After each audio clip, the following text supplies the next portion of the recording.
ಬೆಳ್ಳಂಬೆಳಗ್ಗೆ ದಿಢೀರ್ನೆ ಚಿಕ್ಕೋಡಿಯಲ್ಲಿ ತಾಯಿ ಮತ್ತು ಮಕ್ಕಳ ಆಸ್ಪತ್ರೆಗೆ ಉಪವಿಭಾಗೀಯ ದಂಡಾಧಿಕಾರಿ ಭೇಟಿ. ಬೆಳಗಾವಿ ಜಿಲ್ಲೆ ಚಿಕ್ಕೋಡಿ ಪಟ್ಟಣದಲ್ಲಿ ತಾಯಿ ಮಕ್ಕಳ ಆಸ್ಪತ್ರೆಗೆ ಮತ್ತು ಸರ್ಕಾರಿ ಬಾಲಕಿಯರ ವಸತಿ ನಿಲಯಕ್ಕೆ ಚಿಕ್ಕೋಡಿ ಉಪವಿಭಾಗೀಯ ದಂಡಾಧಿಕಾರಿಗಳಾದ ಸುಭಾಸ ಸಂಪಗಾಮಿ ಇವರು ಭೇಟಿ ನೀಡಿ ರೋಗಿಗಳು ಹಾಗೂ ಬಾಲಕಿಯರ ಯೋಗಕ್ಷೇಮದ ಬಗ್ಗೆ ಸೌಲಭ್ಯಗಳ ಬಗ್ಗೆ ವಿಚಾರಣೆ ನಡೆಸಿದರು. ಅಲ್ಲಿ ಕಾರ್ಯನಿರ್ವಹಿಸುತ್ತಿರುವ ಅಧಿಕಾರಿಗಳಿಗೆ ಯಾವುದೇ ತರಹದ ಮೂಲಭೂತ ಸೌಕರ್ಯಗಳು ಕೊರತೆಯಾಗಬಾರದು, ಫಲಾನುಭವಿಗಳಿಗೆ ಯಾವುದೇ ತೊಂದರೆ ಆಗದಂತೆ ಸರಿಯಾಗಿ ಕಾರ್ಯನಿರ್ವಹಿಸಬೇಕು, ನಮ್ಮ ಕಡೆ ದೂರುಗಳು ಬಾರದಂತೆ ಎಚ್ಚರ ವಹಿಸಬೇಕು, ಅಚ್ಚುಕಟ್ಟಾಗಿ ಕರ್ತವ್ಯ ನಿರ್ವಹಿಸಲು ತೊಂದರೆಗಳು ಎದುರಾದರೆ ನಿಮಗೆ ನಾವು ನೆರವಾಗುವುದು ಎಂದು ತಿಳಿಸಿದರು. ನಾವು ಅವುಗಳನ್ನ ಪರಿಹಾರ ಮಾಡಲು ಬದ್ಧರಿದ್ದೇವೆ, ಎಲ್ಲರನ್ನ ತಮ್ಮ ಮನೆಯ ಸದಸ್ಯರಂತೆ ನೋಡಿಕೊಳ್ಳಿ ಎಂದು ಸೂಚಿಸಿದರು. ಅಲ್ಲಿಯೇ ನೀರು, ಆಹಾರದ ಗುಣಮಟ್ಟದ ಬಗ್ಗೆ ಪರಿಶೀಲಿಸಿ ಯಾವಾಗಲೂ ಸ್ವಚ್ಛತೆ ಕಾಪಾಡಬೇಕೆಂದು ಹೇಳಿದರು.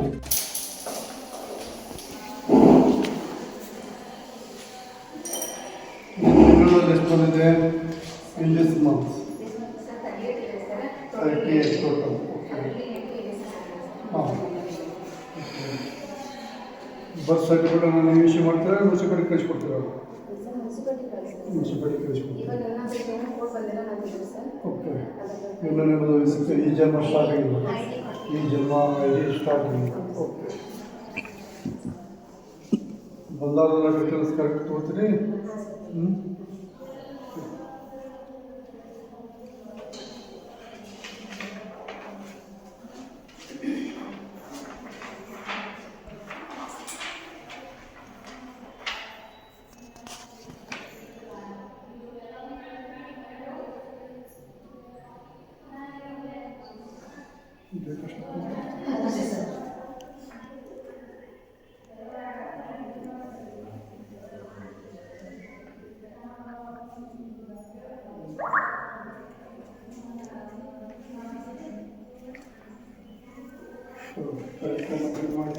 ಸೀಲ್ ಹಾಕಿ ನಿಮ್ಮ ಸೀಲ್ ಇದೇಲ್ವೋ ಸೀಲ್ ಹಾಕಬೇಕು.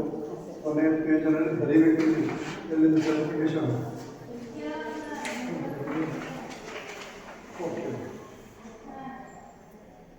ಆರಂಭಿಸಲಾಗಿದೆ ಹಾಗೂ ಕಚೇರಿಯ ಮೌಲ್ಯದೊಂದಿಗೆ ದೃಢೀಕರಿಸಲಾಗಿದೆ.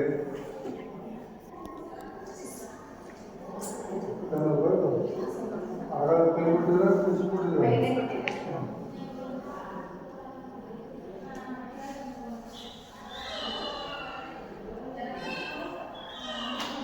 ತುಂಬ ಸೇಲ್ ಹಾಕಿಸ್ಬಿಟ್ಟು ನೆಕ್ಸ್ಟ್ ನೋಡ್ತೀನಿ.